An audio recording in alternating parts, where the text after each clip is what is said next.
Nearly everywhere in London breaches the World Health Organisation's guidance on a type of pollution called fine particulate matter. And recent research shows that homes, schools, offices and hospitals are all above its recommended levels. When the pollution is high, you really notice it. Barbara lives not far from the A13 in Rainham, and the pollution worsens her lung disease. Although during the first lockdown it improved and she could walk much further. It was wonderful. It was like a miracle. You know, I was going from, say, 20 minutes a day to, like, just after a month, 2 hours. This map shows the levels of fine particulate matter, also called PM2.5s.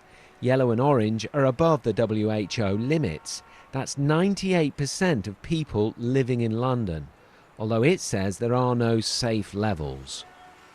PM2.5s and PM10s are tiny particles, much smaller than snowflakes, that can cause lung and respiratory problems if they're breathed in over a long period of time.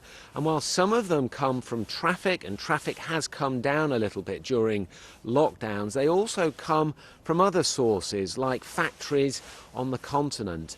In fact, research has found after the first lockdown, the amount of PM10s actually increased.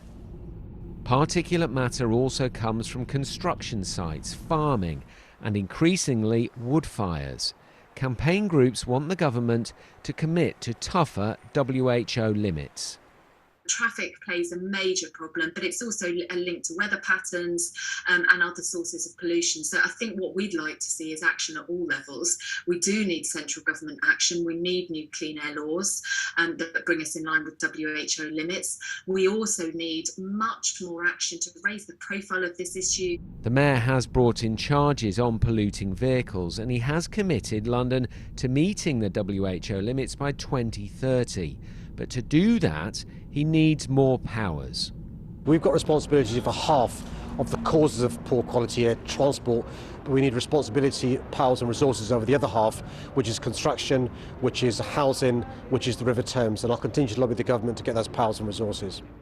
It kills people, and unless it's addressed by sort of making it a major health issue, then it's just going to carry on. The government concedes there is work to do and will consider tougher targets, but at the moment in the capital, clean air is still years away. Tom Edwards, BBC London.